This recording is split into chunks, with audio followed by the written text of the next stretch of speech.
உண்மை ஆராயும் போது இந்த சூப்பர் நேச்சுரல் பவர் ஒன்று எக்ஸிஸ்டண்டா இருந்திருந்தா அந்த சூப்பர் நேச்சுரல் பவரோட இடம் எங்க, பொருள் எங்க, அதோட குவான்டிஃபிகேஷன் என்ன, எந்த அளவில் இருக்கு, ஒளியா இருக்கா, காத்தா இருக்கா, நெருப்பா இருக்கா, அப்படி இருக்குன்னா எங்க இருக்கு, இப்ப அது அதோட பயணம் என்ன, இப்ப மனிதன் வாழ்க்கையில் அது என்னென்ன நிலைப்பாடுகளை பண்ணிட்டு இருக்கு.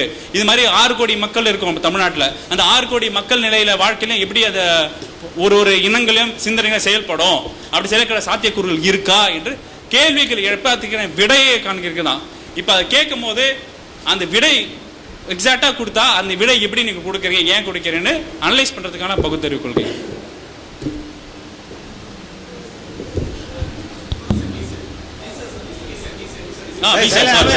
இல்ல மறந்துட்டேன், ஒரு தடவை மறந்துதான் ப்ராப்ளம்.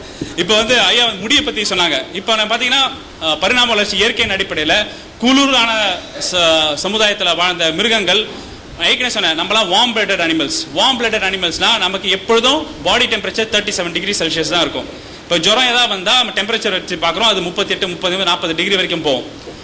ஜுரம் இறங்குச்சுன்னா 35 வரைக்கும் தான் இருக்கும். ஸோ 35 டிகிரி கீழே குளிரில் தாங்க முடியாது மனுஷனால. 45 டிகிரி மேலே மனுஷன் சூட தாங்க முடியாது. இந்த டிகிரி ஃப்ரெமேசஸ் உள்ள தான் வார்ம் பிளட்டட் அனிமல்ஸ் சொல்லுவோம். இந்த warm blooded animals temperature regulator பண்ணுறதுக்காக தோல்ல இருக்க வேர்வை கிளான்ஸ், அப்புறம் முடி. இந்த முடியோட தேவை பார்த்தீங்கன்னா ஆதி காலத்து மனிதனில் இருக்க காட்டு பகுதியில், குளிர் பகுதியில் பார்த்தீங்கன்னா மூஞ்சி ஃபுல்லாக முடி இருக்கும். நீங்கள் நிறைய பேர் மீச தாடி மட்டும் இருக்காது, மூஞ்சி ஃபுல்லாக முடி இருக்கும். ஏன்னா அந்த ஆதி காலத்து மனிதன் வெளி உலகத்தில் போய் உணவு தேடணும், குளிர் குகையில போய் வாழணும், அந்த குளிரை மெயின்டைன் பண்ணுற முடி ஃபர். இப்போ பார்த்தீங்கன்னா இதே இங்கே இருக்கிற ஒரு காட்டு ஓனாயும் பார்த்தீங்கன்னா அண்டார்டிகாவில் இருக்கிற ஆர்டிக் ஓஷன்ல இருக்க போலார் பேர் பார்த்தீங்கன்னா ஃபர் ஜாஸ்தியாக இருக்கும். ஃபரோட டெம்பரேச்சர் ரெகுலேஷனுக்காக, பாடி டெம்பரேச்சர் மெயின்டைன் பண்ணுறதுக்காக உள்ள முடிவு. இப்போ ஏன் முடி மீசை இப்போ டிராபிக்கல் கண்ட்ரீஸில் கம்மியாயிட்டு வருது. இப்போ எவல்யூஷனே பார்த்தீங்கன்னா தலைமுடியும் முகமுடியும் மூஞ்சில் இருக்க முடியும் அளவு கம்மியாக இருக்குது. இப்போ அதுக்கு ஆன தேவைகள் நமக்கு கம்மியாகிட்டு வருது, மூஞ்சில் இருக்க முடி கம்மியாகிட்டு வருது. சரி, பெண்களுக்கு ஏன் முடியல, ஏன் ஆண்களுக்கு மட்டும் முடியலன்னு நீங்கள் சொன்னால்தான், பெண்களுக்கு நம்ம ஆண்ட்ரோஜன், அதாவது ஆண் செக்ரீட் பண்ண டெஸ்டோஸ்டிரான் ஹார்மோன் தான் மீசைக்கும் தாடிக்கும் வளரக்கூடிய கெப்பாசிட்டி உள்ளது. பெண்களுக்கு அந்த ஹார்மோன் கிடையாது. சில ஹார்மோன் கோளாறுனால சில பெண்களுக்கு நீங்க பாத்தீங்கன்னா மீசை வளரும். அப்படி பார்த்தா அவங்க தயவுசெய்து அவங்கள ஆய்வுக்கு அப்புறப்படுத்த மெடிக்கல் டாக்டர் போய் செக் பண்ணணும்.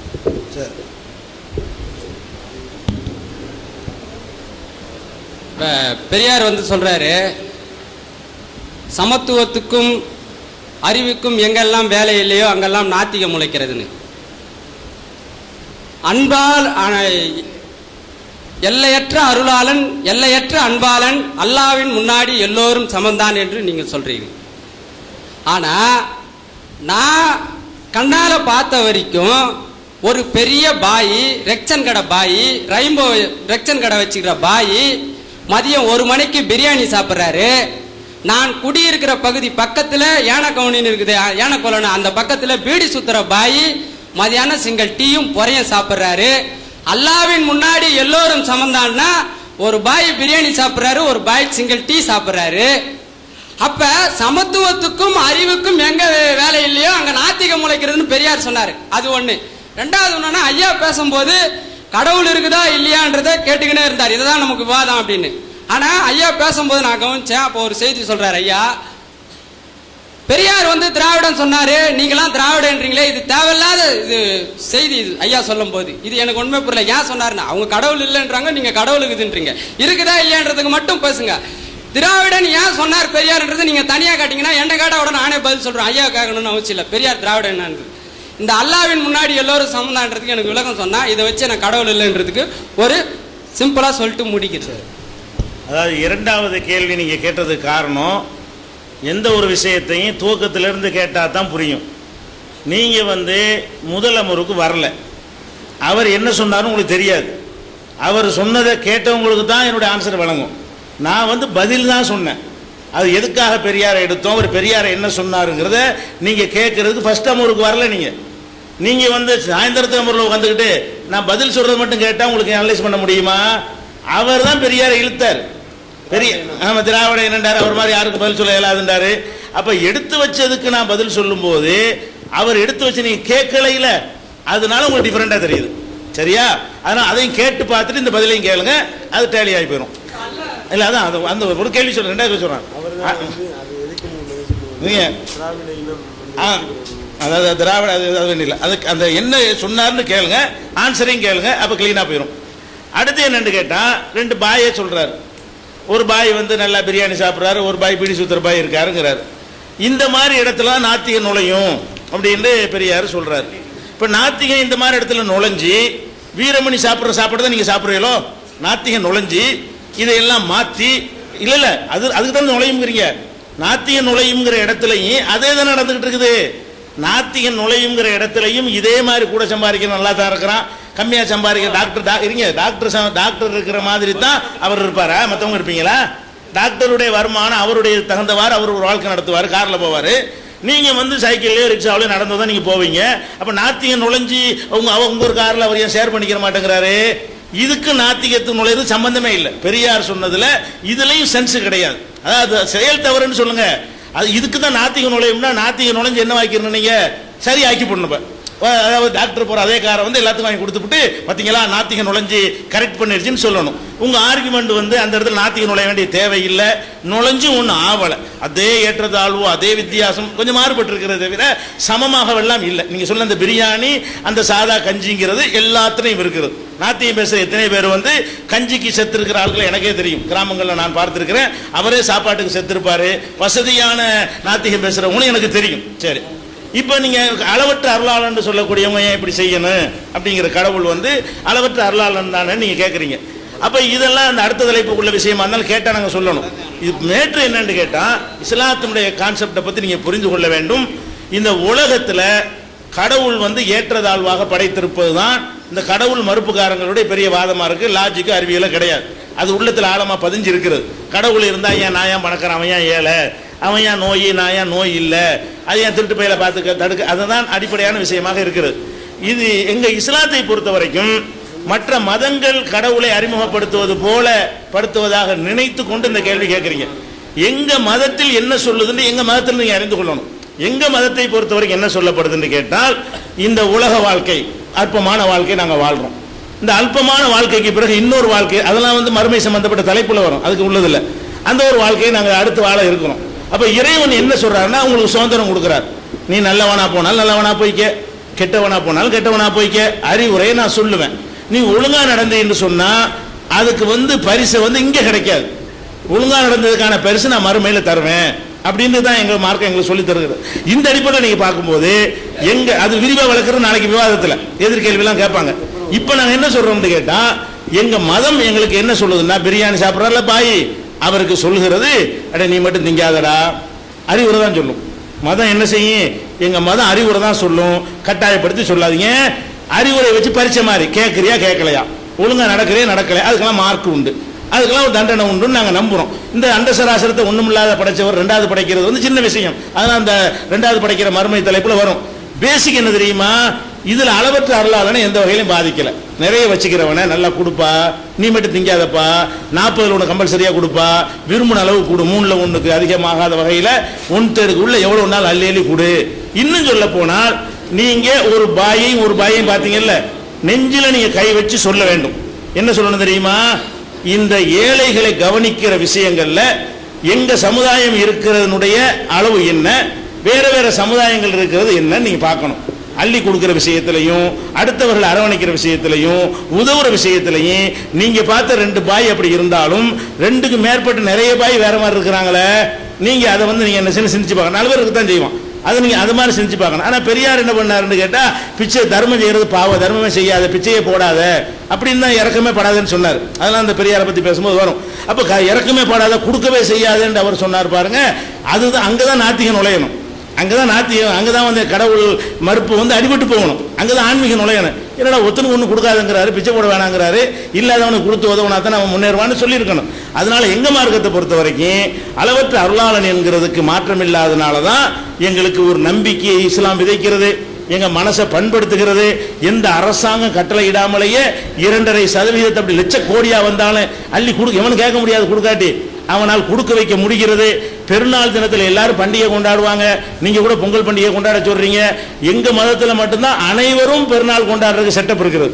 ஒரு பண்டிகை நாங்கள் கொண்டாடுறோம் சொன்னா அனைவரும் அதை கொண்டாட வேண்டும் என்பதற்காக கட்டாய தர்மத்தை உண்டாக்கி, எங்க வீட்டில் இருக்கிற மாதிரி தான் ஒரு ஏழை வீட்டிலும் இருக்கும். ஒரு வீட்டில் கூட பட்டினியா இருக்க மாட்டாங்க. இப்படி எந்த ஒரு காரியத்தை எடுத்துக்கொண்டாலும் இன்னும் நபிகள் நாயகம் உண்டாக்கின அந்த புதிய பொருளாதாரத்தின் மூலமாகத்தான் பெரிய பெரிய உலகத்தில் இல்லாத ஒரு பெரிய புரட்சியை ஏற்படுத்தி காட்டினார். என்ன புரட்சி?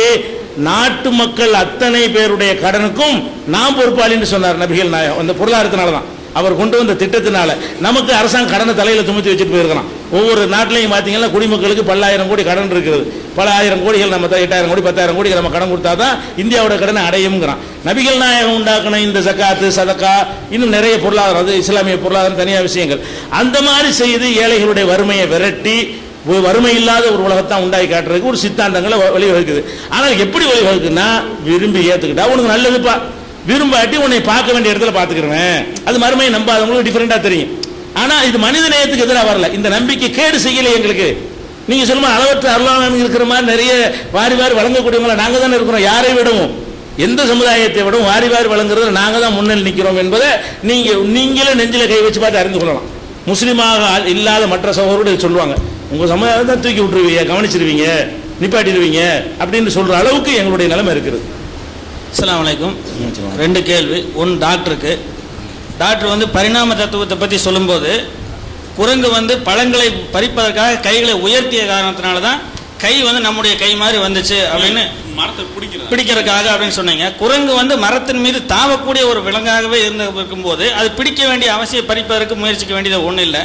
இன்னொன்று, இந்த காலகாலமாக ஒரு இனம் வந்து இந்த பனைமரம் தென்னை மரங்களில் ஏறி ஏறி வந்து தேங்காய் போட்டுருக்காங்க, பனைமரம் போட்டுருக்காங்க. பல நூறு ஆயிரக்கணக்கான வருஷமா அப்படி ஒரு இனமாகவே இருக்குது நம்ம ஊரில் கூட.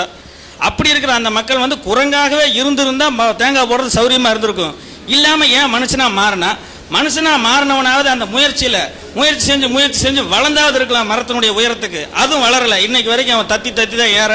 இப்போ கூட கேரள அரசாங்கம் ஒரு 10 லட்ச ரூபாய் பரிசு அறிவிச்சுக்கிறாங்க. மிஷின் கண்டுபிடிச்சா, யாராவது அந்த மரத்தை தேங்காய் பறிக்கிறதுக்கு மிஷின் கண்டுபிடிச்சா ஏன் மனுஷன் வளரல? இது உங்களுக்குரிய கேள்வி. உங்களுக்குரிய கேள்வி வந்து முடிச்சுட்டா, அதாவது மரத்துல ஏன் தொங்க மாட்டாம கிளிங்கிங் ஆக்ஷன் இல்லைன்னு கேட்கிறாரு. அப்ப இருக்கிற மாபெரும் மரங்கள்ல வந்து குரங்குகள் வந்து மரத்திலே வாழும். அதாவது மரத்தை தொங்கிட்டு தூங்கும். இவல்யூஷன் பார்த்தீங்கன்னா பெரிய பெரிய மரங்கள்ல தரையில வர வாய்ப்பே இல்லை, தொங்கிட்டு மரங்கள் தூங்கும். இப்போ எப்படி வவ்வால் வந்து தொங்கிட்டு தூங்குதோ அதே மாதிரி தொங்கிட்டு தூங்கும். வெறும் காலை வச்சு ஜம்ப் பண்றதுக்கு மட்டும் இல்லை, அது கையும் கால்களும் ஒரே மாதிரியான செயல்களை சேர்க்கறதுக்காக தான் ஒரு முயற்சி. 2 இவர் சொல்ல பனை மரத்தில் ஏறினா ஏன் அவர் குரங்காவே இருந்திருக்கலாமே அப்படின்னு சொல்றாரு. அதை பார்த்தா மீனவர்களை ஏன் மீனா மாறலான்னு கூட கேட்கலாம். அது முக்கியம் இல்லை. இப்போ வந்து மனுஷன் வந்து பண்ண மனுஷன் அவன் தொழில். இப்போ நான் வந்து டாக்டர் வந்து டெய்லி ஸ்டெத்தஸ்கோப் வச்சு ஸ்டெத்தஸ்கோப்பே கையோட ஃபிக்ஸடா வந்துடலாமே நீங்க கேட்கலாம். அது பரிணாம வளர்ச்சி கிடையாது. நீங்க சொல்றது ஆர்டிபிஷியல் செலெக்ஷன்.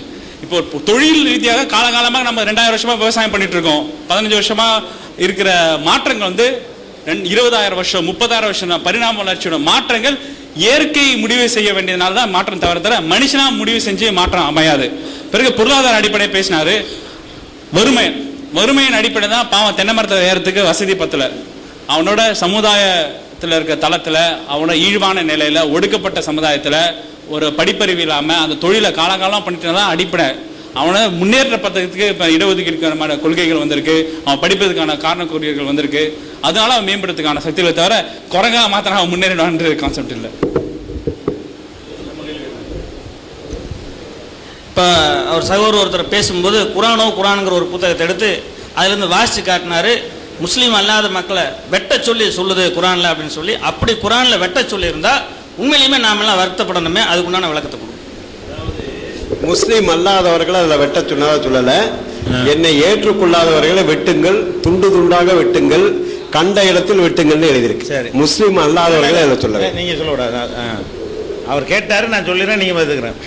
அதாவது அவர் என்ன மாதிரி சொல்லியிருந்தாலும் சரி, அது முழுமையானது கிடையாது. குரானில் என்ன சொல்லப்படுது என்பதை அது தொடர்பான அனைத்தையும் தொகுத்து வச்சு தான் என்ன செய்யணும், புரிஞ்சு கொள்ளணும். ஒரு வார்த்தையை மட்டும் வச்சுக்கிட்டு என்ன செய்யக்கூடாது, அந்த கருத்து கொடுக்கக்கூடாது. குரானில் என்ன இருக்குன்னு கேட்டால், அவங்கள வெட்டுங்கிற கருத்து இருக்கிறதோட அதை தொடர்ந்து யார் உங்களோடு யுத்தம் செய்ய வருகிறார்களோ அவர்களை வெட்டுங்கள், வரம்பு மீறாதீர்கள். இப்படி தான் குரானில் இருக்குது. அந்த அவங்களோட சண்டைக்கு வருகிறங்கிற வரைக்கும் விட்டுவிட்டு அவன் ஏற்றுக்கொள்ளாதவர்களை வெட்டுங்கிற மட்டுங்கிறது பாதி விஷயம். கடவுளே இல்லைன்னு ஒரு ஐயா சொல்லிட்டு போனார்ல, கடவுளே இல்லை அல்லாஹ்வை தவிரண்டு பாதியில் வித்தியாசப்படுறோம்ண்டு, அந்த மாதிரியான ஒரு பாதியை விட்டு வேற அர்த்தமாக போயிடும். அல்லாஹ்வை தவிர கடவுள் இல்லைண்டா இஸ்லாமா போயிடும், அல்லாஹ்வை தவிரண்டு விட்டுட்டா நீங்களா போயிடும். அப்போ அந்த மாதிரியான விஷயத்தில் பாதியை விட்டுட்டு சொன்னதுனால அது வருதே தவிர இஸ்லாம் எங்களுக்கு என்ன சொல்லுதுன்னு கேட்டால், போருண்டு சண்டைக்கு வந்துட்டான்னு சொன்னால் நீ கையை கட்டிட்டு இருக்க முடியுமா? உலகத்தில் யார் தான் அந்த சித்தாந்தத்தை சொல்லுவா? அறிவாளி என்ன சித்தாந்தத்தை சொல்லுவான்னு அதுதான் இஸ்லாம் சொல்லுவதே தவிர சண்டைன்னு வந்தால் எடுத்து நாங்கள் தலையை கொடுத்துட்டா இருக்க முடியும், கையை கட்டிட்டா நிற்க முடியும். உங்களோடு யுத்தத்திற்கு வரக்கூடியவரோடு நீங்களும் யுத்தம் செய்யுங்கள். இது கூட இன்னொன்று என்னன்னா, ஒரு வரலாற்று ரீதியாகவும் சில இஸ்லாத்தை புரிஞ்சுக்கிறணும். நீங்கள் வெறுமனே நபிகள் நாயகத்தை இதை மத குரு மாதிரியே நினச்சி வச்சுக்கிட்டு இருக்கிறீங்க, பெரியார் மாதிரி கூட்டம் போட்டு பேசுறது. நபிகள் நாயகம் மத குருங்கிறது ஒரு சின்ன ரோல் அவருடைய லைஃப்பில். அவர் பெரிய சக்கரவர்த்தி.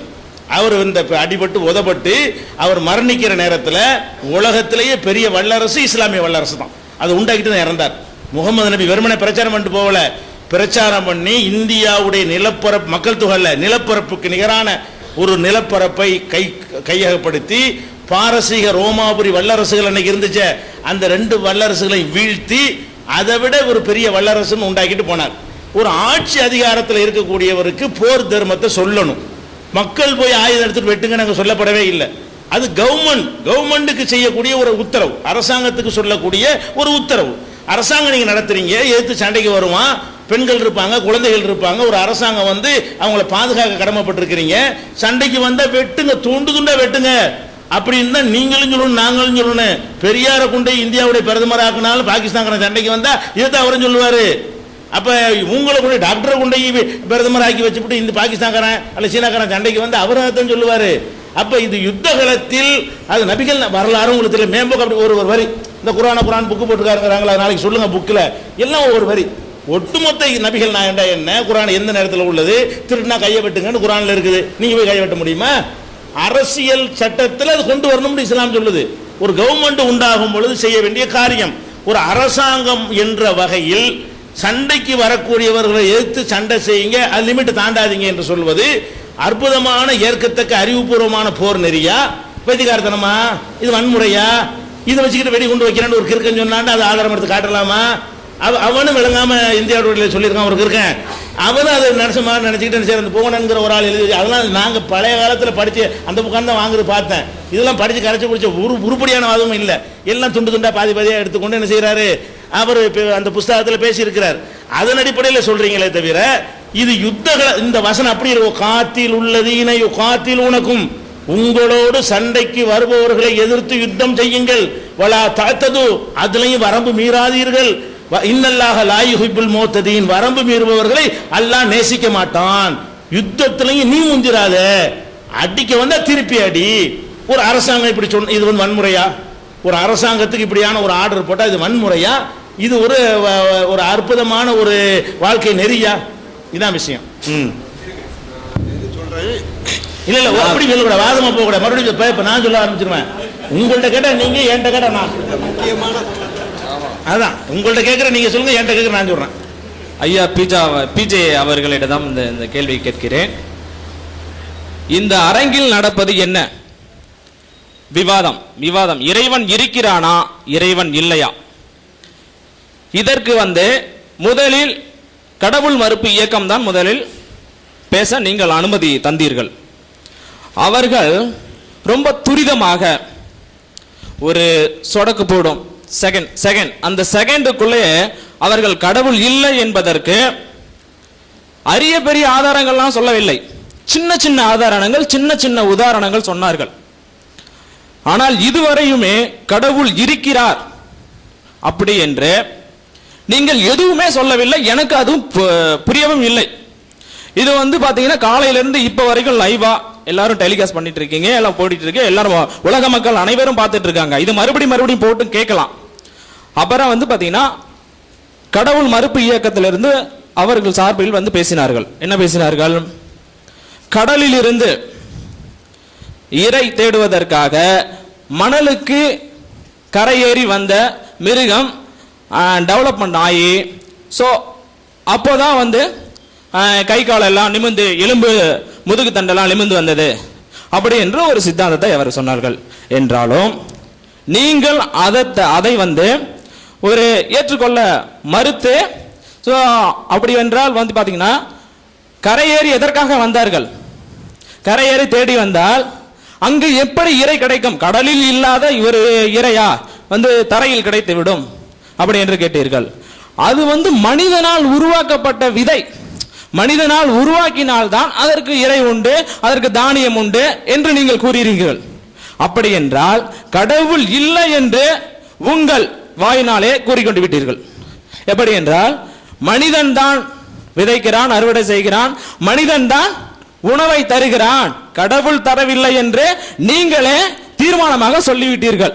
இதற்கு எனக்கு விளக்கம் கூறுமாறு கேட்டுக்கொள்கிறேன். இன்னொரு கேள்வி கேட்டுக்கொள்கிறேன். இது வந்து விவாதத்தில் பேசக்கூடிய ஒரு விவாதம் இல்லை, ஆனாலும் அதை கேட்டால் மன்னித்து விடுங்கள். பார்த்தீங்கன்னா நீங்க வந்து இப்போ நாங்கள் பொதுவாக எல்லாமே சட்டை போடுறோம், நீங்களும் சட்டை போடுறீங்க, நாங்களும் பேண்ட் போடுறோம், நீங்களும் பேண்ட் போடுறீங்க. அவனை நீங்க பார்த்தீங்கன்னா கேப் அணிவது எதற்கு? ஸோ அடுத்தபடி இது உங்களுக்கு பார்த்தீங்கன்னா முன்னாடி ஏற்கனவே பல கேள்விகளை இதை கேட்டிருப்பாங்க, நீங்களும் பதில் சொல்லியிருப்பீங்க. நான் அதை எனக்கு தெளிவுபட தெரியல. கேப் அணிவது எதற்கு? தாடி வைத்துக் கொள்வது எதற்கு? அப்புறம் அதிகமான முஸ்லிம்கள் லுங்கியை அணிந்து கொள்வது எதற்கு? இன்னும் ஒரு படி மேலே போய் சுன்னத் செய்து கொள்வது எதற்கு? சரி கேளுங்க, கேட்க வேண்டியது கேளுங்க. சரி, சோ இதற்கெல்லாம் நீங்கள் பதில் தருமாறு கேட்டுக்கொள்கிறேன். இன்னும் பல கேள்விகளை கேட்க வேண்டும் என இருக்கின்றேன், ஆனால் நேர காலம் பத்தவில்லை என்பதால் சுருக்கமாக முடித்துவிட்டு நாளைக்கு கேட்கிறேன். நன்றி. அதாவது இந்த ஒரு அடிப்படையான விஷயத்தை கடவுள் இருக்கிறார் இல்லைங்கிறத அவங்க நிரூபிச்சதாக அவர் சொல்றாரு. ஆனால் யாரு நிரூபிச்சதா சொல்றாங்களோ அவங்களே அப்படி சொல்லவே இல்லை. அதான் முக்கியமான பாயிண்ட். டாக்டர் என்ன சொன்னாருன்னு கேட்டா கொஸ்டின்ல போடுங்கன்றார். இல்லைன்னு சொல்லி நிரூபிக்க வந்துவிட்டு இல்லையா இருக்குதான்னு பேசாதீங்கன்னு தான் அவர் சொல்ல முடிஞ்சு அவரால். நான் நிரூபிச்ச, நான் அதில் உறுதியாக கான்ஃபிடென்ட்டாக சொல்லிக்கிட்டே இருக்கிறேன். உங்கள் சைடில் பேசின எல்லாருமே என்ன பண்ணிட்டாங்கன்னு கேட்டால் கடவுள் இருக்கிறாரே இல்லையான்னு தெரியல, கேள்விக்குறியா போடுங்க, ஏன் இல்லைங்கிறீங்க? அப்போ பெரியார் இல்லைன்றாரு, காட்டுமிராண்டின்றார், அவ்வளோ ஃபோர்ஸாக வந்தவங்க வந்து அதை நிரூபிக்க இயலாம போய் இருக்குதா இல்லையான்னு தெரியலன்னு தான் நிப்பாட்டணுமே தவிர இருக்குதுன்னு சொல்லாதீங்கன்னு சொல்வதன் மூலமாக இல்லைங்கிறத நாங்கள் நிரூபிக்கலன்னு ஒத்துக்கிட்டாங்க. நீங்க தீர்ப்பளிப்பதை விட அவங்க வாயினால வந்து கேசட்ல இருக்கிறது கொஸ்டின் மார்க் அந்த குறிச்சு அம்புட்டை குறிச்சு அப்ப சொல்லிக்கிறேங்க. இல்ல இல்ல நீங்க கொஸ்டின் மார்க்கில் வைக்க வேண்டியது இருக்க இல்ல, இதுதான் சொன்னீங்கன்னு சீடி பேசுறோம். சரி, அது பாத்துக்கிறவாங்க. அது இது தெளிவா நீங்க சொன்னீங்க. திணிப்பது ஏன் நிறைய வார்த்தைகள் பயன்படுத்தினீங்க. இல்ல இல்ல இதுதான் நீங்க சொன்னீங்க, தெளிவா சொன்னீங்க. நீங்க மறுக்க வேணாம். நான் யாவசக்தியில நீங்க சொன்ன அப்படி குறிப்பு வைக்காம யாவசக்தி பேசுறேன். சீடி போட்டாலும் இதா இருக்கும். அதுல யாவசக்தியை பொறுத்த வரைக்கும் நீங்க சொன்னது அப்படி நான் மனப்பாடம் பண்ணி தான் சொல்றேன், அதில் மாற்று கருத்து இல்லை. இப்படிதான் சொன்னீங்க. அப்ப அவர் நிரூபிக்கலன்னு அவர் ஒத்துக்கிட்டார். மைண்ட் ஒண்ணு. அடுத்து என்னன்னு கேட்டா அவர் என்ன சொல்றாருன்னு கேட்டா அந்த கடல்ல இருந்து உயிரினம் வந்துச்சு, மனுஷன் தான் உணவை உற்பத்தி பண்ணா அப்படின்னு சொன்னா நீங்களே மனுஷன் தான் உற்பத்தி பண்ணான்னு ஒத்துக்கிட்டீங்களே அப்படிங்கிறாரு. இதுங்கதான் நீங்க வந்து நாங்க என்ன வாதங்கிற அடிப்படை இங்க விளங்காம இருக்கிறீங்க. நான் கேட்கிறேன், இந்த மைக்கை மனுஷன் கண்டுபிடிச்சான்னு நாங்க மறுத்தமா? யாரோ மறுத்தமா? இல்லை. ஃபேனை கண்டுபிடிச்சது மனுஷங்கிற மறுத்தமா? அல்லது விவசாயம் பண்றது மனுஷங்கிற மறுத்தமா? கடவுள் படைத்தான் என்பதனுடைய அர்த்தத்தையே நீங்க நாங்க என்ன சொல்ற விளங்காம சொல்லிட்டு இருக்கிறீங்க. கடவுள் படைச்சாண்டா எங்களை வந்து நேரடியாக, அதையே என்னுடைய உரையிலே சொன்னேன், எங்களை உருட்டி பொருத்திய கடவுளுக்கான தனியாவெல்லாம் படைக்கல. முதல் படைப்பை படைப்பாரு, ப்ரோக்ராம் பண்ணிடுவாரு, அதுல இருந்து எல்லாம் நடந்து கொண்டே இருக்குங்கிறதா எங்களுடைய கான்செப்டே தவிர மனிதனுக்குள்ள இந்த இந்த இதெல்லாம் வச்சிருக்கிறாரு என்று தான் நாங்கள் சொல்றோமே தவிர கடவுளை வந்து வயலில் இறங்கி கலப்பையை நாடி விவசாயம் பண்ணாரு நாங்கள் சொல்லவும் இல்லை. அந்த பொருளையும் கிடையாது. அதுக்கு தான் அந்த பிரபஞ்ச வெடிப்புல சொன்னோம். அது வெடிச்சிச்சுல, வெடிச்சு அதுல இருந்து என்ன வரணுமோ அது வரல. அதுக்கு மாற்றமானதும் இயற்கை என்ன வரணும் அது வரல. அதுக்கு மாற்றமானதும் அதை மிஞ்சக்கூடியது வந்திருக்கும்னு சொன்னா அதுல அங்கங்க அதுக்குரிய ப்ரோக்ராம் செட்டிங் எல்லாம் பண்ணியிருக்காருன்னு அர்த்தமே தவிர அதனால் கடவுள் நம்ம படைச்சா அதை படிச்ச நம்மளை படிச்ச வந்துருமா இல்லையா? ஒட்டுமொத்த பிரபஞ்சத்தினுடைய துவக்கத்துடைய எல்லா ப்ரோக்ராமும் பண்ணி ஒன்று படிச்சுட்டாருன்னு சொன்னா அதுல உள்ள எல்லா அவர் தானே படைச்சாருன்னு வரும். அதுதான் நாங்க சொல்றோங்கிறத விளங்கிட்டீங்கன்னு சொன்னா அப்படின்னா உலகத்துல வந்து எல்லாருமே மனுஷன் செஞ்சது மனுஷன் சொல்றேன், என் பிள்ளைன்னு சொல்றேன். அப்ப நீ தான் பிள்ளை உண்டாக்குன, அப்ப கடவுள் பிள்ளை சொல்ல முடியும்? அப்ப என் பிள்ளைன்னு தான் சொல்லுவேன். ஏன் வார்த்தை ஏன் நீ தான் கடைக்கு முதலாளி கடவுள் தரல அப்படின்னு அர்த்தம் வராது. நாங்கள் என்ன அர்த்தத்தில் சொல்கிறோங்கிற அடிப்படையில் தான் நீங்கள் கேள்வி கேட்கணும். இது ஒரு விஷயம்.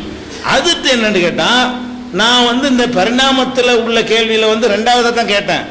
முக்கியமான கேள்வி என்ன கேட்டேன்? பரிணாமம் இருக்குன்ற வச்சுக்கிடுவோம். முதல் அமர்வு நான் கேட்டிருக்கிறேன், பரிணாமமே இருக்குன்னு வச்சுக்கிடுவோம். சரி, மீன் வந்துச்சு, சரி மீனில் அது வந்துச்சு, அதுலேருந்து இது வந்துச்சு, இப்படி இறக்கிக்கிட்டே போங்க, ரிவர்ஸில் போங்க.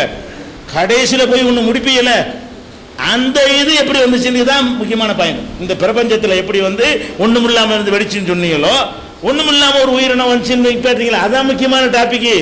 பரிணாமமே இருக்கு நிறுவனாலும் கடவுள் வராதுன்னு நான் சொல்லியிருக்கிறேன் முந்தின உரையில். பரிணாமத்தின் மூலமாக வந்தான்னு சொன்னாலும் அதுக்கு முந்தி போங்க, இன்னும் கொஞ்சம் முந்தி போங்க, இன்னும் கொஞ்சம் முந்தி போங்க. எங்கேயாவது நிறுத்தவே இல்லை ஒரு இடத்துல, அது கேட்டேன், தெளிவாக கேட்டிருக்கிறேன். இந்த அமர்வில் சொல்லலை, இந்த அமர்வில் சொல்லலை, முதல் அமர்வில் காலை அமர்வில் அவ்வளவு தெளிவாக சொல்லி, அந்த ஒன்று அந்த ஒரே ஒரு அணுன்னு சொல்றீங்களே, அது எப்படி வந்ததுன்னு கேட்டதுக்கு பதிலாக சொல்லலை. வழங்குதா? அப்போ பதில் சொல்லாதவங்க நிரூபிச்சாங்களா? கேள்வி கேட்டு பதில் உங்களுக்கு சொல்ல முடியாதுன்னு நிப்பாட்டினவங்க நிரூபிச்சாங்களா? அதனால் நல்லா தெரிஞ்சுக்கிறங்க, கடவுள் இருக்கிறாருங்கிறத தான் தெளிவாக நிரூபிச்சிருக்கிறோம், அறிவியல் பூர்வமாக நிரூபிச்சிருக்கிறோம். எது ஏற்றுக்கொள்ள சிறந்தன்னு கேட்டோம். எடுபடல, ரொம்ப பேசணும் உங்களுக்கு புரியலை, ஏன்னா கொஞ்சம் கொஞ்சமாக பேசி நீங்கள் பழகிட்டதுனால. ஆனால் விவரமாக பேசி பழகிறது நல்லது. ஆமாம், இடையில வந்ததான் காரணம், குழப்பத்துக்கு காரணமே. ஆமாம், நீங்கள் இடையில வந்ததான் முக்கியமான காரணம். காலையில் அவ்வளோ வாதங்கள் வச்சிருக்கோம், உங்களுக்கு தெரியல. அடுத்து கேளுங்கம்மா. அதுக்கெல்லாம் சொல்லலாமா? சொல்லலாம்லம்மா, தாடி தொப்பி. சரி, அதாவது முஸ்லீம்கள் சில தனி அடையாளம் வச்சிருக்கிறது வந்து அது ஒரு, அதனால என்ன செய்யறாங்கன்னா இவங்க ஒரு தனி டைப்பாக போறாங்களே அப்படிங்கிற மாதிரி அவங்க நினைக்கிறாங்க. இந்த லுங்கிங்கிறது இஸ்லாத்தினுடைய அடையாளமாக இருந்தால் உலகத்தில் உள்ள எல்லா முஸ்லீமும் லுங்கி கட்டணும். இஸ்லாத்தினுடைய குரான்லையோ நபியோ சொல்லி இருந்தால் உலக முஸ்லீம் பூரா இந்த மாதிரி கட்டணும். ஒரு ஏரியாவில் மட்டும் கட்டுகிறார்கள் என்று சொன்னால் அது ஏரியாவுடைய காரணம் தான் ஏதாவது இருக்குமே தவிர மத காரணம் இல்லை. நீங்கள் புரிஞ்சுக்கிறணும். இந்த லுங்கி கட்டுவதனுடைய முக்கியமான காரணம் என்னென்னா, இலங்கையில் வந்த வாழ்கிற மக்கள் லுங்கி கட்டுவாங்க. அவங்களுடைய தேசிய உடையது லுங்கி தான். எப்படி பிஜி நாட்டில் பாவாடை மாதிரி கட்டிட்டு தெரியுறாங்களோ, எங்கள் தமிழ் மக்கள் முஸ்லீம்கள் பூரா இலங்கையோட தொடர்பு வச்சுருந்தவங்க இலங்கைக்கு போயிட்டு வரும்போது லுங்கியோட வந்துடுவாங்க. அந்த மாதிரியான ஒரு பழக்கத்தில் ஒரு கலாச்சார அடிப்படையில் அந்த உடை வந்ததே தவிர லுங்கி இவர் லுங்கியா எந்திரிங்க, எத்தனை என்ன இவர் எந்திரிங்க லுங்கியா கட்டிருக்காரு, பேசக்கூடிய ஆள் இல்லை பேசுகிற ஆட்கள் இல்லை. உங்களெலாம் பண்ண கசமசான்னு போயிடும். இந்த இருக்கிறதுல வந்து நான் ஒரு ஆள் தான் லுங்கி, நீ ஒரு ஆளா லுங்கி கட்டிருக்கிறோம். பாக்கி பேர்லாம் இது இஸ்லாத்தில் தான் லுங்கின்னா அதிகமான பேரில் லுங்கி கட்டியிருக்கானே. இஸ்லாத்தில் நீங்கள் லுங்கியும் கட்டிக்கிறலாம், பேண்டும் போட்டுக்கிறலாம், வேஷ்டியும் போட்டுக்கிறலாம், உங்களுக்கு எது வசதியோ அதையெல்லாம் அணியலான்னு தான் இஸ்லாம் எங்களுக்கு சொல்லுது. இந்த லுங்கியை நான் எதுக்கு நான் அதை தேர்ந்தெடுத்துக் கொள்கிறேன் என்று சொன்னால், இது வந்து எல்லா நிலைகள்லையும் இது வந்து வசதியாக இருக்கிறது. இப்போ சம்மணம் போட்டு உட்கார்றதுக்கு பேண்ட் வந்து வசதியாக இருக்காது. இந்த சேரில் தான் உட்கார்ந்தா தான் அது கரெக்டாக இருக்குமே தவிர சம்மணம் போட்டு மடக்கும்போது அந்த உடைய நம்ம பாடி என்ன செய்ய இருக்கும். சார் சொன்ன மாதிரி அந்த விந்துல வந்து உயிரணுக்கள் உற்பத்தியக்கூடிய தன்மையெல்லாம் குறைஞ்சிருச்சுன்னு சொல்கிறான் பாருங்க. அதுக்கு அதை குறைக்கிறதுக்கு பேண்ட் போடா, டைட்டாக பேண்ட் போடாதேன்னு சொல்கிறான். ஏன்னு கேட்டால் அது வந்து இயற்கை, அவர் பாஷையில் இயற்கை, எங்கள் பாஷையில் கடவுளை கீழே இறக்கி வச்சிருக்கிறாரு, அது ஹீட் ஆகக்கூடாதுன்னு. அப்போ தான் அந்த உயிரணு உற்பத்தி செய்ய முடியும்னு. இந்த இறுக்கமான ஆடைகளை அணியும் பொழுது அது ரொம்ப ஹீட் ஆகிடுறதுனால உற்பத்தி குறையும்னு டாக்டர்கள்லாம் என்ன செய்கிறாங்க, அது அட்வைஸ் பண்ணுறாங்க. கோமணம் கட்டிக்கலாம், கோமணம் கட்டிருக்கான், அது சரி கோமணம் கட்டிக்கலாம். சரி, இது மாதிரி இருக்குன்னு வைங்களேன். இப்போ நாங்கள் எங்களை பொறுத்த வரைக்கும்ங்க சிறுநீர் கழிக்க போகிறோம். சிறுநீர் கழிக்கிறதா இருந்தால் நின்று கொண்டு கழிச்சால் தெரிக்கும், நின்று கொண்டு கழிக்கக்கூடாது அப்படிங்கிறோம். உட்கார்ந்து சிறுநீர் கழிப்பதற்கு லுங்கி வசதியான உடை. நாங்கள் எதுக்கு அதை மாற்றாமல் இருக்கிறோம்னா, நின்றுக்கிட்டு கழிக்கிறவங்களுக்கு சிறுநீர் கழிக்கிறவங்களுக்கு பேண்ட் வசதியாக இருக்கும். உட்கார்ந்து இல்லைன்னா மொத்தத்தையும் கழிச்சுட்டு தான் செய்யணும். உட்கார்ந்து சிறுநீர் கழிக்கிறாருன்னா மொத்தத்தையும் கழட்டணும். நின்று சிறுநீர் கழிக்கிற வசதி எல்லா இடத்துலையும் இருக்காது. சில இடத்துல வந்து தெரிக்கக்கூடிய ஏற்பாடுகள்லாம் இருக்கும். எப்போ பார்த்தாலும் அது மாதிரியான செட்டப்பை பார்க்க முடியாது. அப்படி இல்லாத இடத்துல நின்று கூட சிறுநீர் கழிக்கலாம். அந்த மாதிரி இருந்தால் பொதுவாக அது வாய்ப்பு இருந்தால் உட்கார்ந்து கழிக்கணுங்கிறோம். அதுக்கெல்லாம் இது எங்களுக்கு வசதியாக இருக்கிறது இப்படின்னு ஒரு காரணம், மத காரணம் இது கிடையாது. இது ஒரு விஷயத்தை விளங்கிக்கிறணும். அதே நேரத்தில் வந்து தொப்பி வைக்கிறேன்னு சொல்கிறீங்க, தொப்பிக்கு இஸ்லாத்துக்கு சம்மந்தம் கிடையாதுங்க. வழங்குதா? இப்போ நிறைய பேர் வைக்கிறது இல்லை. நான் வைக்கிறது காரணம் தொப்பி வச்சா எங்களுக்கு கேட்பாங்கிறதுனால வச்சுக்கிட்டு வைக்காதுன்னு சொல்லிட்டு இருக்கிறேன். வழங்குதா? இன்னைக்கு இவ்வளோ பேர் தொப்பி வைக்காமல் உட்காந்துருக்காங்கன்னா என்னுடைய பிரச்சாரம் முக்கியமான காரணமாக இருந்திருக்கு. ஆனால் நான் வச்சுக்கிட்டு இருக்கிறேன். எதுக்கு வைக்கிறேன்னா, எப்படி வச்சு பழவிட்டதுனால சரி அது ஒரு கூட வச்சுக்கலாம். அது மார்க்க ரீதியாக மத ரீதியாக அதுக்கு முக்கியத்துவம்லாம் கிடையாது. தொப்பி வைத்து கொண்டும் தொழலாம், வைக்காமலும் தொழலாம். சவுதி அரேபியா சேனல் டிவியை பார்த்தீங்கன்னா சிறந்த பள்ளிவாசல் மக்கா தான். அங்கே தொப்பி இல்லாமல் எல்லாம் தொழுவாங்க. சிறந்த பள்ளி, உலகத்தில் உள்ள பள்ளிவாசல்கள்லையே எங்களை பொறுத்த வரைக்கும் ஃபர்ஸ்ட் இடத்துல உள்ளது எது? மக்காவுடைய பள்ளி. அந்த பள்ளிவாசல்லே மக்கள்லாம் தொப்பி இல்லாமல் தொழுவது டிவியில் நீங்கள் லைவ்ல நீங்கள் பார்க்கலாம். சவுதி சேனலுக்கு போடுறான், இப்போ போடுறான், அதை நீங்கள் பார்த்தா தெரிஞ்சுக்கலாம். அப்போ தொப்பிங்கிற என்னன்னு கேட்டால் துருக்கியர்கள் வந்து தொப்பி போட்டாங்க. துருக்கியர்கள் இஸ்லாமிய அரசாங்கம் ஒரு காலத்தில் இருந்துச்சு. இஸ்லாமிய உலக நாட்டுக்கெல்லாம் தலைமை எங்கே இருந்துச்சு? துருக்கி கையில் இருந்துச்சு. அதனால எங்களை போட்டு துருக்கன்னு சொல்லி துருக்கன் ஆகி போச்சு. துருக்கருங்கிறான துருக்கி தலைமையில் ஒரு காலத்தில் இருந்ததுனால தான் எங்களை கூட துருக்கர், பாரதியார் தில்லி துருக்கர் செய்த வழக்கம் அப்படிங்கிறார்ல. துருக்கர்லாம் நாங்கள் கிடையாது, நாங்கள் இந்தியர் தான். அவர் என்ன பண்றாருன்னா, அப்ப துருக்கி தானே இவங்களுக்கு தலைமையா, இஸ்லாமிய நாட்டுக்கு தான் தலைமை. இந்தியாவை துருக்கியார் ஆட்சி பண்ணா விளங்காம பாரதியார் என்ன பண்ணிவிட்டாரு? திக்கை வணங்கும் துருக்கர்னாரு, தில்லி துருக்கர் செய்த வழக்கம் பண்ணிட்டாரு. அவர் செஞ்ச துருக்கருங்கிறது உங்க பாஷையில துருக்கண்டா என்ன வச்சு துருக்க அப்படி ஆகிப்போச்சு. அந்த துருக்கியில வந்து தொப்பி போடுவார்கள். துருக்கி நாட்டு கலாச்சாரம் என்னது? தொப்பி போடுவார்கள். தொப்பி தான் அந்த நாட்டினுடைய உடை என்று நினைப்பார்கள். அதை நினைச்சுக்கிட்டு எங்கால் விளங்காம தொப்பி தான் இஸ்லாம்னு சொல்லிவிட்டான். அது தப்புப்பான்னு சொல்லி அது போட வேண்டிய அவசியம் இல்லை. உனக்கு அந்த ஆடை விருப்பமா இருந்தா போட்டுக்க, இல்லைன்னா இப்போ இஸ்லாத்தின் பேரால் நீ போடாத அப்படி நாங்களே பிரச்சாரம் பண்றோம். இந்த கூட வந்து ஒருத்தருமே போடல. நான் ஒரு ஆள் போட்டிருக்கிறேன், இங்க இல்லை 80% போடல, 20% போட்டிருக்கிறேன்.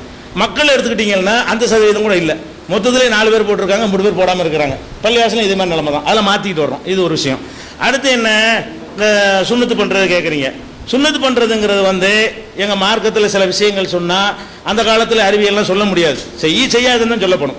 சுன்னத்து பண்ண சொல்லியிருக்கு, காரணங்கள்லாம் சொல்லப்படலை. ஆனால் இன்னைக்கு காரணத்தை சிந்திச்சு பார்க்கக்கூடிய நேரத்தில் சுன்னத்து பண்ணுவது நல்லதா கெட்டதா? சயின்டிஃபிக்கா டாக்டர்கிட்ட கேளுங்களேன். நம்ம முதலமைச்சர் ஜெயலலிதா முதலமைச்சராக இருக்கும் பொழுது தொட்டில் குழந்தைகளில் கொண்டே போடுற குழந்தைகள்லாம் கண்டிப்பாக சுன்னத்து பண்ண சொல்லிட்டாங்க. அந்த பாலியல் உறுப்புல நோய்கள் அதிகமாக வரும், சுன்னத்து பண்ணா வராதுன்னு சொல்லி. தோல் முன்னாடி இருக்க தோல் பகுதிகள் ஜாஸ்தியா இருந்தா அங்க கிருமி சேரும். சில கிருமிகளுக்கு வந்து சயின்டிஃபிக்கா நல்லது. அப்ப அதுக்கு அதெல்லாம் இஸ்லாத்துல காரணத்தோட சொல்லப்படாது, செய்யின்னு சொல்லும், அவ்வளவுதான். ஆனா காரணம் இன்னைக்கு அறிவியல்ல அது நல்லதா கெட்டதான்னு கேட்டா நல்லது. இன்னும் சொல்ல போனா அதுக்கு மட்டும் நல்லது கிடையாது. நம்ம தமிழ்வான வந்து முஷ்டி மைதுனம்னு சொல்லி சுய இன்பம், அதுக்கு சமஸ்கிருத வார்த்தையில் என்னஞ்சாரு முஷ்டி மைதுனம்னு தலைப்பு போட்டு தமிழ் புஸ்தகம் தான். மணிமேகலை பரிசுரத்தில் போய் வாங்கலாம் அந்த புஸ்தகத்தை. அவர் என்ன சொல்றாரு தெரியுமா? இந்த சுன்னத்து பண்ணுவது வந்து அதுக்கு மட்டும் முக்கியத்துவமானது இல்லை, செக்ஸ் வாழ்க்கைக்கு ரொம்ப இம்பார்ட்டண்டான முக்கியமானது. எப்படி முக்கியமானது? ஆண்களுக்கு வந்து சீக்கிரமே ஸ்கலிதம் ஆகிவிடும், பெண்களுக்கு கொஞ்சம் லேட் ஆகும். அப்படியே காலமெல்லாம் போனால் அந்த பொம்பளை வந்து அந்த ஆணோட வாழ விரும்ப மாட்டான், அவளுக்கு சந்தோஷம் கிடையாது, உச்சநிலை அடைய முடியாது. உச்சநிலை அடைகிறதா இருந்தால் ஆணுக்கு லேட்டாக வரணும், பெண்ணை விட ஆணுக்கு என்ன செய்யணும்? சமமாக வரணும், இல்லாட்டி அந்த உச்சநிலை லேட்டாக வரணும். அப்போ லேட்டாக வருவதற்கு வந்து இந்த சுன்னத்து உதவும். எப்படி உதவும்னு கேட்டால், அந்த உறுப்புடைய முனை நுனி இருக்கு இல்லையா, அது வந்து ஆடைகளில் ஜட்டில உரசி இருக்கும் பொழுது அதில் கூச்சத்தை தாங்கக்கூடிய தன்மை வந்துவிடும். அது ஸ்பரிசத்தை தாங்கி ஒரு முரட்டுத்தனம் வந்துடும் பொழுது அப்போ டக்குன்னு நெஞ்சார் சீக்கிரமாக ஸ்கலிதமாகாது. அதனால குடும்பத்தில் செக்ஸ் வாழ்க்கையில் சந்தோஷம் கூட கிடைக்கும் அப்படின்ட்டு வேற முஸ்லீம் சொல்லல, தமிழ் வானம் சொல்றாரு. அந்த மாதிரியான அந்த உறுப்புடைய முக்கியமான பயன்பாட்டையே அவர் பிடிச்சிட்டார். அவர் இந்த ஆரோக்கியம்லாம் 2வது விஷயம்.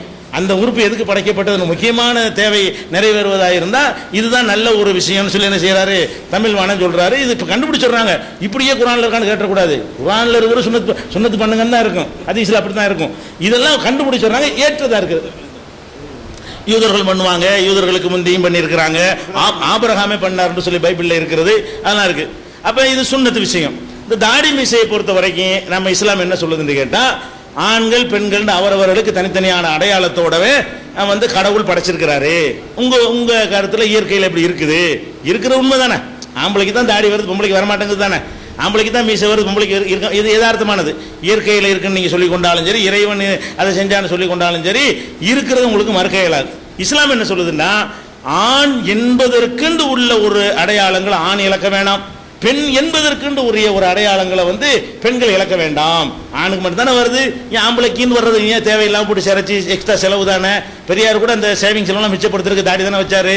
அது நிறைய மிச்சமாக தான் இல்லையா அவருக்கு, பொருளாதார ரீதியாக மிச்சம். அந்த தோள்கள் அடிக்கடி சேவ் பண்ணுவதனால அதில் உள்ள சில கேடுகள்லாம் ஏற்படுது, பிளேடுகளை திரும்ப திரும்ப பயன்படுத்துறதுனால அதிலிருந்து மிச்சங்கள் ஏற்படுகிறது. இந்த இயற்கையாகவும் இருக்கிறது. எல்லா ஜீவன்களோட ஒப்பிட்டு பேசக்கூடிய ஒரு உலகத்தில் இருக்கிறதுனால பார்த்தீங்கன்னா, ஆண்மைகளுக்கு தான் அழகான தோகை முகத்தில் தனியாக இருக்கும். பார்த்தா ஆண்மைகளுக்கு தான் தோகை இருக்கும், சேவலுக்கு தான் தலையில் தனியாக இருக்கும், ஆண் சிங்கத்துக்கு தான் அந்த பிடரி இருக்கும். எல்லாத்துக்கும் அப்படி இல்லை, சிலது எல்லாத்தையும் கூட காட்டக்கூடாது. பெரும்பாலான ஜீவன்களுக்கு என்ன இருக்கு, அந்த மாதிரிலாம் இருக்கிறதெல்லாம் கருத்தில் கொண்டு சரி இதை வச்சு ஆம்பளன்னு இருக்குது வச்சுட்டு போங்களேன். எல்லாம் சிறைச்சி பழகுனதுனால அது நல்லது மாதிரி தெரியுதே தவிர எல்லாம் வச்சு பழகிட்டு அது நல்லதாக தெரிஞ்சிடும். எல்லாம் எடுத்து பழவிட்டதுனால 3 பேர் எடுக்கிறாங்க, நம்ம எடுக்கலையேன்னு வருதே தவிர, அது எல்லாரும் நிர்வாணமாக இருக்கிற ஊரில் கோவணம் கட்டிட்டு போனால் அவனை கேள்வி பண்ணுவாங்க. அவன் இருக்கிற நிர்வாணம், ஒருத்தன் கோவணம் கட்டிட்டு போனான்னு வைங்களேன், அதோட இது பெட்ரு தானே. அவன் என்ன செய்வான், ஒரு கோவணம் கட்டிட்டு போகிறான் அப்படிமா. அந்த மாதிரி எல்லாம் எடுக்கிறது தான் நல்லதுன்னு நீங்கள் பழகுனதுனால ஒரு டிஃப்ரெண்ட்டாக உங்களுக்கு தெரியுதே தவிர, இதில் என்ன அறிவு இழந்து போயிடுச்சு, இதனால் என்ன சமூகத்துக்கு கேடு ஏற்பட்டு போச்சு, இது என்னென்ன பார்க்கணும்னா, இந்த தாடி வச்சு 1000 பேர் கொண்டு விட்டீங்க, இந்த தாடி வச்சு இந்த அப்படின்றா தான் அதை ஒரு சப்ஜெக்ட் ஆக்கணும். தாடி வைக்கிறதுங்கிற நீங்கள் எப்படி உங்களுக்குன்னு ஒரு கருப்பு சட்டை ஒரு அடையாளம் ஆக்கிட்டீங்க, அதுக்கு என்ன நீங்கள் லாஜிக் சொல்ல முடியும்? கருப்பு நடுவில் சிவப்பு கொடின்னு அடையாளம் ஆக்கிட்டீங்க, அதுக்கு என்ன நீங்கள் சொல்ல முடியும்? நீங்களாவது நமக்கு ஒரு அடையாளம் இருக்கட்டுமே நினைக்கிறீங்க. அதில் எப்போ அதை மறக்கலாம் தெரியுமா? அதனால பயங்கரமான கேடு ஒரு தாடி வச்சதுனால் எவ்வளோ பெரிய மாதிரி செத்து போயிடான் தெரியுமா? அது மாதிரி இருந்தால் அதை கேட்கணுமே தவிர, ஒரு விஷயத்தை நாங்கள் ஆன்மீக ரீதியில் செய்கிறோம்னு சொன்னால் ஆன்மீகம் இல்லாமல் நீங்கள் உங்களுக்கு அடையாளம் வைக்க தான் செய்கிறீங்க, உங்களுக்கு தனி அடையாளம் வச்சுக்கிட்டு தான் இருக்கிறீங்க. அப்போ இதெல்லாம் விமர்சனம் ஆக்கிடக்கூடாது. அறிவுபூர்வமான ஒரு சபைகளில் வந்து சரி வைக்கிறீங்க, கேடு இல்லை, சரி வச்சுட்டு போங்கப்பா, அவ்வளோதான் விஷயம்.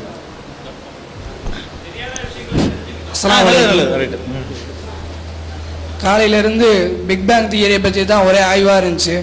அந்த ஆய்வுடைய இலக்கா வந்து முடிவில் போய் முடிக்கும்போது sir AK Abdul Rahman sir முடித்தார். அது இல்லாத ஒன்றிலிருந்து தான் உருவாச்சு, அதுக்கு வந்து எதிலிருந்து எடுத்தாங்கன்னா குரான் அப்படின்ற மாதிரி அவர் சொன்னார். இல்லாத ஒன்று தான் அப்படின்னு முடித்தார். அதுக்கு இன்னொரு கேள்வி வச்சாங்க, என்னென்னா அறிவியலில் இல்லாத ஒன்றிலிருந்து ஒன்று உருவாது என்ற விதி இருக்கிறதா அப்படின்னு கேட்டாங்க. அதுக்கு அவங்க ஒரு பதிலும் சொல்லலை. இதை தெளிவாக விளக்கும்படி கேட்டுக்கொள்ளும். ஏன்னா அவங்க சொன்னது பிக் பேங் தியரி வந்து அவர் சொன்னது குரானில் தான் அடிப்படைன்னு சொல்லிட்டார். ஏன்னா அந்த விதி குரானில் தான் இருக்கிறது, இல்லாத ஒன்றிலிருந்து உருவாக்கக்கூடிய விதி குரானில் இருக்கிறது, அது இறைவன் மூலமாக உருவாக்குனது என்று அவர் சொன்னாங்க. உங்ககிட்ட கேட்ட கேள்வி நீங்கள் வந்து அதுக்கு பதில் சொல்ல. ரெண்டாவது, அறிவியலில் இப்படி ஒரு விதி இருக்கிறதா, அப்படி விதி இருந்தால் அந்த விதியை சொல்லுங்க. அது இல்லாததுலேருந்து உண்டாகுமா? இல்லை, வேக்யூம் தியரி கான்செப்ட் வந்து எக்ஸிஸ்டண்டாக இருக்குது. இப்போ வேக்யூம்னா ஒரு இடத்துல ஸ்பேஸில் ஏர் சுத்தமாக இருக்காது, ப்ரெஷர் சுத்தமாக இருக்காது. வேக்யூமில் வந்து சவுண்ட் ட்ராவல் பண்ணாது, லைட் ட்ராவல் பண்ணும். ஸோ வேக்யூம்லேருந்து ப்ரொடக்ஷன்ஸ் சென்டர் இருக்குது, அறிவியல் ரீதியாக இருக்குது. ஆனால் எது ஸ்டார்டிங் பாயிண்ட், எது இனிஷியேட்டிங் ஃபேக்டருக்குன்னு சயின்ஸ் வந்து ரிவீல் பண்ணும். அதை ரிவீல் பண்ண அத்தியாயத்து வரும்போது அப்போ உங்களுக்கு தெளிவு தெரிஞ்சிடும் இது ஒரு சூப்பர் நேச்சுரல் பவர் இன்ஃப்ளூயன்சஸ் இல்லைன்னு. எனக்கு கேட்குறீங்களா சார்? இதை விளக்கும்படி கேட்டுக்கணும். ஏன்னா அவரை விதி சொன்னது, விதி இவங்க இல்லைன்ட்டாங்க. அப்படி ஒரு விதி அறிவியல் இல்லைன்னு சொல்லிட்டாங்க, இனிமேல் தான் கண்டுபிடிக்கப்படும் சொல்றாங்க. ஆனா அந்த விதி இருக்குன்றாங்க, அவங்க குரான்ல இருக்கு அப்படின்னு சொல்றாங்க. அந்த குரானுடைய விதி ஏத்துக்கிறதுக்கு இவங்களுக்கு என்ன அந்த மறுப்பு, அதுல என்ன உங்களுக்கு வந்து சிக்கல்? அதாவது டாக்டர் சார் சொன்ன பதில் நீங்க வந்து சரியா விளங்கிக்கல. அது சயின்ஸ் ரிவ்யூ பண்ணணுமா, இனிமே பண்ணி கண்டுபிடிப்பாங்க, அதுதான் அவருடைய பதில். Science always explores. ஐயா வணக்கம்.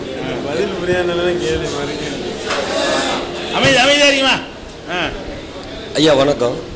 பார்த்தீங்கன்னா நீங்கள் காலையிலேருந்து பேசிகிட்டு இருக்கீங்களா, இதுவரையும் கடவுள் இருக்கு அப்படின்ற ஒரு உண்மையான இதுதான் உண்மை, கடவுள் இருக்கிறது தான் உண்மைன்ற ஒரு தீர்மானமாக ஒரு இது விஷயமே சொல்லலைன்ட்டு பேசிகிட்டு இருக்க விஷயம் நான் வந்ததுக்கப்புறமும் அந்த மாதிரி சொல்லலை. புரியுதுங்களா? கடவுள்ன்றவர் எங்கே இருக்காரு, என்ன பண்ணிட்டு இருக்காரு, அவரோட வேலை தான் என்ன, அவர் ஏன் மறைஞ்சு நின்று மக்களுக்கு ஹெல்ப் பண்ணணும், மக்களோட மக்களாக சேர்ந்து நின்று இயேசுநாதர் வந்தார், அவர் கடவுள்னு சொல்கிறாங்க, அவர் மக்களோட மக்களாக வேலை செஞ்சார் அப்படின்னு சொல்கிறாங்க. அது மாதிரி வரலாமே கேள்வி நம்பர் 1. ரெண்டாவது பார்த்தீங்கன்னா, கடவுள் ஏன் மனுஷனை படைக்கணும், உயிரினங்கள் எல்லாம் படைச்சது கடவுள்ன்றாங்க, மனுஷனை எதுக்கு படைக்கணும், இது மாதிரி கஷ்டப்பட்டு விட்டு என் பார்த்து வேடிக்கை பார்த்து சந்தோஷப்படணும், மனுஷனுக்காக தான் உலகத்தையே படைச்சார் அப்படின்னா மனுஷனை படைக்க வேண்டியதான ஃபஸ்ட்டு உலகத்தை படைச்ச உடனே. அதுக்கு முன்னாடி பார்த்தீங்கன்னா டைனோசரஸ் அது இதுன்னு படிச்சிருக்காங்க, அதெல்லாம் ஏன் படைக்கணும், அது ரெண்டாவது. அதுக்கு விளக்கம் தான். அதாவது கடவுள் இருக்கிறாரா இல்லையா என்கிற தலைப்புக்கு நாங்கள் தெளிவாக நிரூபிச்சிருக்கிறோம். எதை நீங்கள் கேட்குறீங்கன்னா, அவர் என்ன செய்கிறாருங்கிறத சொல்லலாம் தானே கேட்குறீங்க, அது தலைப்பு இல்லை. அவர் என்ன செய்கிறாரு, அவர் எங்கே இருக்கிறாரு, அவர் ஏன் படைச்சாருங்கிற தலைப்பு கிடையாது. நீங்கள் நான் சொல்லவில்லை என்று நீங்கள் சொல்லுவது வந்து கடவுள் இருக்கிறாரா இல்லையாங்கிற டாபிக் சம்மந்தமாக நீங்கள் சொல்ல காணோம். என்ன சொல்கிறீங்க, இருந்தால் எங்கே இருக்கிறாரு.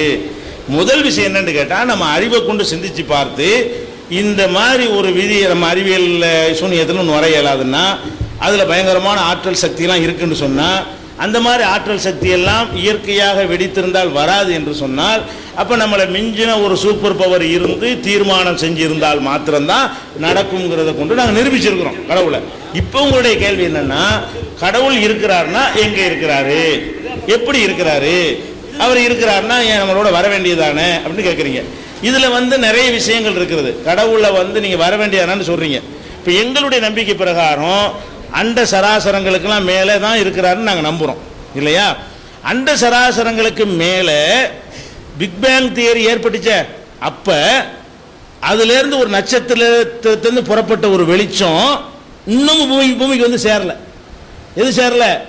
இந்த பிக் பேங் தியரி ஏற்பட்ட பிறகு அங்கங்கே செதறி போடிச்ச பல கேலக்சிகளில் அப்போ புறப்பட்ட வெளிச்சம் வினாடிக்கு 3 லட்சம் கிலோமீட்டர் வேகத்தில் வந்து இன்னும் பூமியை வந்து அடையவே இல்லை. எது அடையலை? ஒரு வெளிச்சம் ஒன்று அடையலை. சூரியனுடைய வெளிச்சத்தை நீங்கள் 8 நிமிஷத்தில் பார்க்குறீங்க. சூரியன் உதிச்சோன்னு நீங்கள் பார்க்க முடியாது. 15 கோடி கிலோமீட்டரில் இருக்குது, 8 நிமிஷத்தில் பார்த்துடுறீங்க. அப்போ அந்த சூரியன் பார்க்குற நேரத்தில் உள்ள நீங்கள் சூரியத்தை பார்க்கறது இல்லை. இப்போ நீங்கள் பார்க்குறது 8 நிமிஷம் முந்தின சூரியனை பார்க்குறீங்க. இதுதான் சயின்ஸ் சொல்லுது. அப்போ இவ்வளோ வேகமாக வந்து 8 நிமிஷத்தில் வந்து சேர்ந்துருதுல, அப்படின்னா எவ்வளோ தொலைவில் இருக்கும்? இந்த நட்சத்திரங்கள்லாம் எவ்வளோ தொலைவில் இருக்கு? அப்போ கடவுளை நீங்கள் சயின்டிஃபிக்காக நீங்கள் பார்க்குறதா இருந்தால், அவனிடமிருந்து ஒளி புறப்பட்டு இருந்தால் இன்னும் வந்து சேர்ந்துருக்காது. நட்சத்திரமே ஒன்று வந்து சேரலையே. உங்களுக்கு வந்து சயின்டிஃபிக்காக எப்படி பார்ப்பீங்க? இந்த இருக்காருன்னா பார்த்துட்டு போயிடலாம். இயேசுநாதர் மனுஷன், அவர் ஒரு தாய்க்கு பிறந்தாரு, அவர் சாப்பிட்டாரு, அவர் எல்லா விதமான கவலையும் பெற்றாரு, மனுஷனோட கலந்து வாழ்ந்தாரு. அவங்க இயேசுவ கடவுள்னு தப்பா நினைக்கிறாங்க. ஒரு காலத்தில் இல்லாம இருந்து உண்டானால கடவுள் கிடையாது. நாங்க என்ன சொல்றோம்னு கேட்டா, கடவுள் வந்து மனுஷன் கிடையாதுங்க, அவர் எங்கேயோ உச்சத்தில் இருந்து கொண்டு அதெல்லாம் தீர்மானம் இஸ்லாம் எங்களுக்கு சொல்லுது. அந்த இஸ்லாமிய நம்பிக்கை இன்றைக்கு ஏன் பார்க்க முடியலைங்கிறதுக்கு ஆன்சர் பண்ணுது. பார்க்க முடியலைன்னா, பார்த்தல் என்பது வெளிச்சத்தை நம்ம பார்க்குறோம், பொருளையா பார்க்குறோம். நம்ம எதை பார்க்குறோம்? என்னையை பார்க்குறீங்கன்னா என்னையை நீங்கள் பார்க்கல, என் மீது வெளிச்சம் பட்டு ரிஃப்ளெக்ட் ஆகுது, அதான் பார்க்குறீங்க. நமக்குதா இந்த வடிவத்தில் பட்டு அப்படி திருப்பி வந்தோன்னு பார்க்குறீங்க. அதனால தான் என்னை இருட்டில் உங்களுக்கு பார்க்க முடியல. என்னையை தான் நீங்கள் பார்த்தீங்கன்னா இருட்டில் என்னை பார்க்கணும்ல, லைட் நம்ம தான் நீங்கள் பார்க்க முடியறதில்ல. மனிதன் பார்ப்பது என்பது வெளிச்சத்தான் பார்க்குறான். அப்போ வெளிச்சம் ஒரு பொருளில் பட்டு ரிஃப்ளெக்ட் ஆகிறதான் பார்க்குறான். அப்போ நம்ம வந்து ஒரு பொருளை பார்க்குறாந்தா அந்த ஒளி அங்கேருந்து புறப்பட்டு நம்மளை வந்து அடைஞ்சாதான் பார்க்க முடியும். அப்போ இந்த இருக்கிற ஒரு இந்த கேலக்சிக்குள்ள இந்த யூனிவர்ஸுக்குள்ளே இருக்கக்கூடிய ஒரு நட்சத்திரம் ஒளி புறப்பட்டு ஒன்றை பார்க்க முடியலைன்னு சொன்னால், கடவுளுடைய ஒளி புறப்பட்டு இங்கேயோ அதுக்கு மேலையில் இருக்குது, அதுக்கெல்லாம் மேலையில் இருக்குது. நீங்கள் இப்படி மனுஷனோட கலந்து வாழ்வான்னு பேசுகிற எப்படி அது அறிவியல் ஆகும்? எதுக்கு இதில் அருள் மட்டும் எப்படி கிடைக்குது? அருள் மட்டும் எப்படி கிடைக்குதுன்னு கேட்டீங்கன்னா, இப்போ வந்து ஒன்றுமே இல்லை, ஒன்றுமே இல்லை, இல்லை இல்லை ஒன்றுமே இல்லைங்க. அதுக்குள்ள ஒரு வெடிப்பை உண்டாக்கி இப்படி கேட்கக்கூடிய உங்களை என்ன எல்லாரையும் அதுக்குள்ள அடக்கி வச்சிருக்காரு. ஒரு வெடிப்பு தான் அவர் செய்வதற்கு. நீங்க என்ன விளங்கிட்டீங்கன்னா, மனுஷன் மாதிரியே கடவுளை நினைச்சுக்கிட்டே கேட்டுக்கிறீங்க. அங்க இருந்துட்டு எப்படி அருள் செய்வாருன்னு. அமெரிக்காக்காரன் அங்க இருந்துகிட்டு இந்தியாவை கண்காணிக்கிறான்னு உங்களுக்கு நம்ப எழுது சொல்ற ஒரு சாதாரண சேட்டலைட் மூலமா. அப்ப இந்த சேட்டலைட்லாம் மிஞ்சின ஒரு அறிவு கடவுளுக்கு இருக்குங்கிறத ஒரு வெடிப்பு தான்.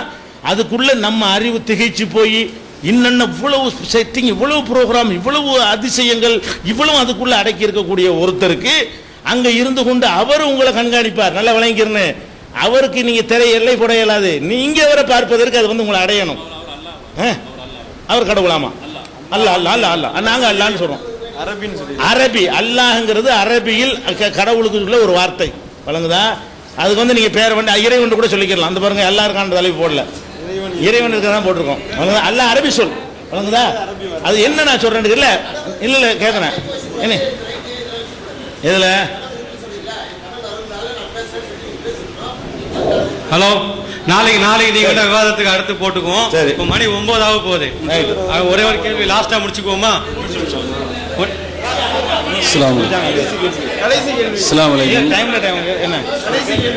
9 மணி சார், ஒரு நிமிஷம். 9 மணி முடிந்து விட்டது என்றால் கடைசி கேள்வி, உங்கள் ஆட்களை ஒரு அனுமதி தருகிறீர்கள் என்றால் எங்க சைடுல இருந்து ஒரு ஆள் வருவாங்க சொன்னா கொடுங்க. அப்படி திறந்து விடுதே கண்டினியூ ஆயிட்டே இருக்கும். விட்டுருங்க. டாபிக் நான் ஆக வேணாம். கொடுக்குறீங்களா? இல்ல கொடுத்தா கொடுங்க, இல்லைன்னா இல்ல ஸ்டாப் பண்ணிப்போம். ஏன்னா நமக்கு வந்து கால அவகாசங்கள் எதுக்காகனா, நம்ம ரெஸ்ட் எடுத்துட்டு பண்ணாதான் எதுவா இருந்தாலும் தெளிவு கிடைக்கும். அந்த தெளிவு தான் நமக்கு ரொம்ப முக்கியம். ஓகே ஓகே, வேணாமா? நாளைக்கு உள்ள தலைப்புல கேளுங்க. சரி, நன்றி நன்றி, மிகவும் நன்றி. சரி ஓகே. இப்ப இருங்க. நாளைக்கு ஒரு சின்ன ஒரு இல்லை ஒரு 5 மினிட்ஸ் நீங்கள் இருக்கிறீங்களா?